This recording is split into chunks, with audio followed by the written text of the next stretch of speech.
7 a.m. now. Right now on Up with KREM, soon more people will become eligible for the COVID-19 vaccine in Washington. Up ahead, we detail the new state plan. Same goes for our neighbors across the state line, as this morning we'll tell you who is now eligible to receive a vaccine in Idaho, effective immediately.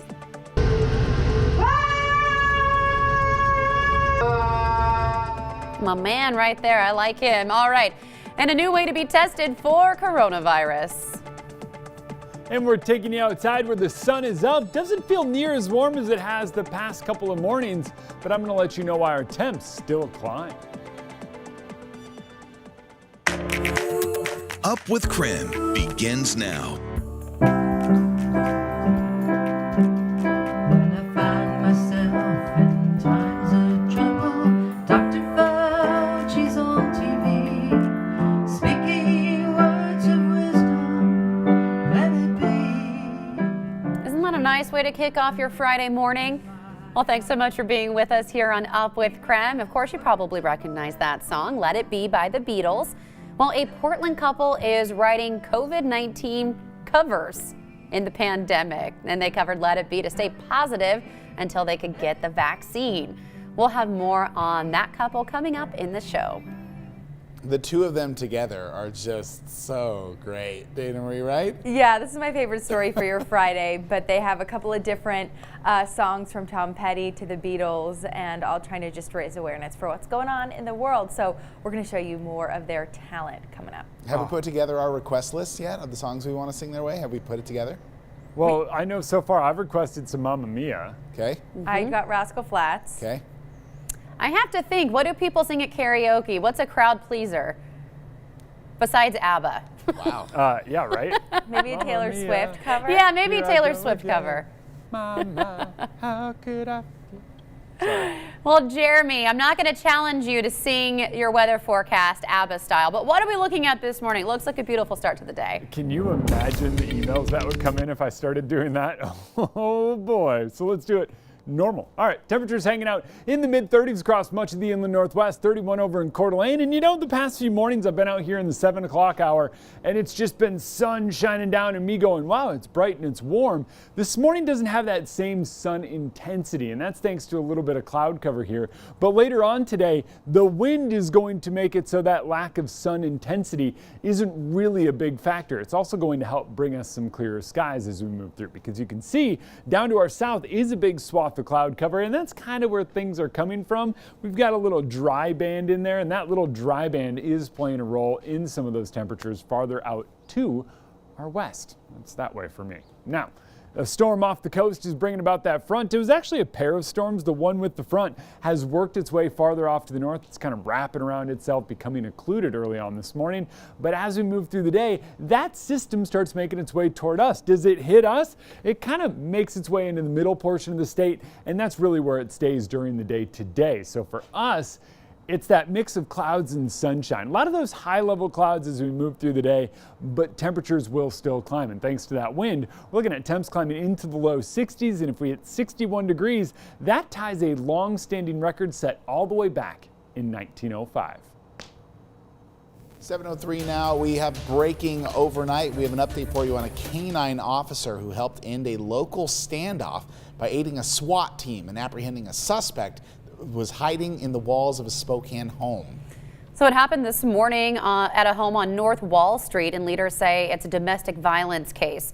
Officers, though, were able to rescue an adult and a child from that home, and then they began the search for the suspect. Yeah, that's when a canine officer alerted officers to a solid decorated wall. The 41-year-old suspect, who is also an 11-time felon, was arrested for breaking into the home and violating court orders. Of course, we'll keep you updated with any new developments surrounding this story. Now, more people throughout Washington will be able soon to get a vaccine. Governor Inslee has announced that on March 22nd, the state will enter Tier 2 of Phase 1B of vaccine distribution. Let's check in with Nicole Hernandez, who joins us now with her breakdown of that new timeline and to tell us who will now be eligible. Hey there, Nicole.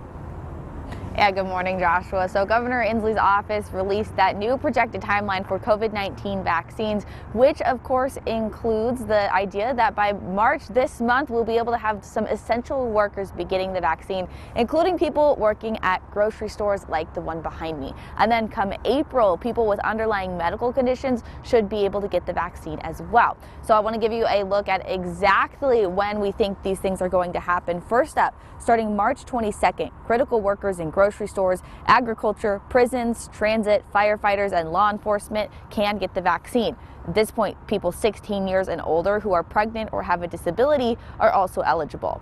Then 3 weeks after that, starting April 12th, people 50 and older with 2 or more comorbidities or underlying medical conditions like cancer, kidney failure, diabetes, and obesity can start to be vaccinated.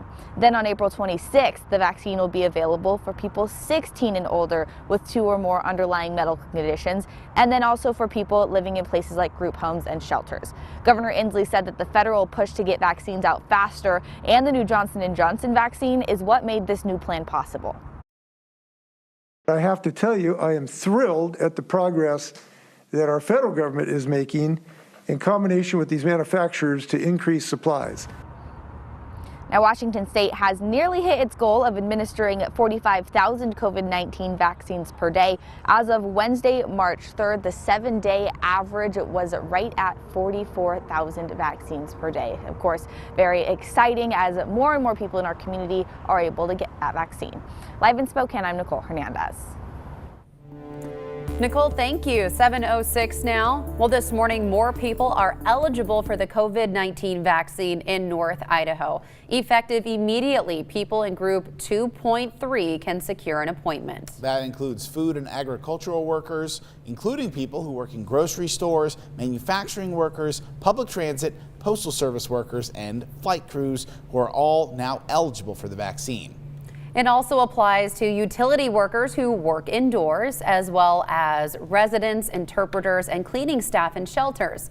Also, all remaining National Guard members are eligible if they've not already received the vaccine. And reminder, this only applies to North Idaho. Yeah, the entire state will move into this phase effective March 15th, but the state did allow North Idaho to move forward a phase early due to a slowdown in appointments being booked. One of our goals to not have any wastage of the vaccine. So that's another reason why we need to move forward with a phase and really get the word out that, you know, the phases that are eligible right now, please schedule your appointment. Now, the Panhandle Health District received more than 2,000 doses of the Johnson & Johnson vaccine. If supply increases as expected, leaders say North Idaho residents 16 and older with high-risk medical conditions could become eligible for the vaccine by late April. And there are a number of vaccine providers across the inland Northwest. Local pharmacies can distribute the vaccine as well, and those can be found at Walmart, Fred Meyer, Safeway, CVS, Costco, and more. If you would like the full list of where you can get vaccinated, all you have to do is text the word vaccine to 509-448-2000. We'll get that full list sent directly to your phone. Well, here in the inland Northwest, we love to see our local businesses thrive, and one organization has put together a list of businesses that we should all be paying attention to. The businesses that we're really focused on are ones with explosive growth potential. After the break, businesses that could break out in the inland Northwest. Now, Washington State purchased new technology to track variants of coronavirus. Basically, it's a race against time right now. The more we vaccinate, the faster we vaccinate, we would be in a better position. In our next half hour, how reviewing just a small portion of cases can help scientists track more contagious and deadlier strains of the virus. And as temperatures soar to near 60 degrees later on today, we're potentially setting a new record high. I'll walk you through just how it all happens.